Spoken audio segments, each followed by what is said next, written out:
આદિવાસી લોકોને ક્રિશ્ચન લોકો લાલચો આપીને, ખોટી લાલચો આપીને એમને ધર્માંતરણ કરાવે છે. ખોટા બધા એમના ભગવાનના બધા એ બતાવે છે, જે આપણા ભગવાનને ખોટો પાડે છે ને એ રીતે બનાવે છે. તંત્ર કંઈ જાગે, આજનું તંત્ર કંઈક જાગે એ અમે કહીએ છીએ. તંત્રની પાસે શું કરશે જ્યારે આદિવાસીઓ પોતાની જાતે ધર્માંતરણ કરવા જઈ રહ્યા છે? તો તંત્ર એમની પાછળ શું કરી રહ્યું છે એ અમે પ્રશ્ન પૂછીએ તંત્રને.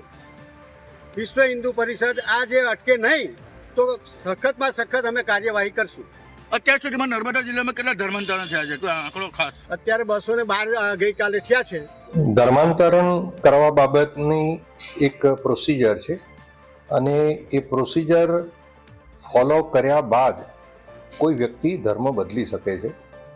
ડિસ્ટ્રિક્ટ કલેક્ટર તરીકે મારી પાસે આજ દિવસ સુધી પોતાનો ધર્મ બદલવા માટે કોઈ અરજી આવી નથી, અથવા તો મારો ધર્મ જબરજસ્તીથી બદલવા માગે છે એવી કોઈ મૌખિક કે લેખિત ફરિયાદ આવી નથી. ડિસ્ટ્રિક્ટ કલેક્ટર સુધીની એવી કોઈ ફરિયાદ આવી નથી. સ્થાનિક કક્ષાએ એસડીએમ પાસે ફરિયાદો આવતી હોય છે અને એની રીતના કાર્યવાહી થતી હોય છે. સાહેબ, કોઈને બળજબરીથી ધર્મ પરિવર્તન કરાવી ન શકાય.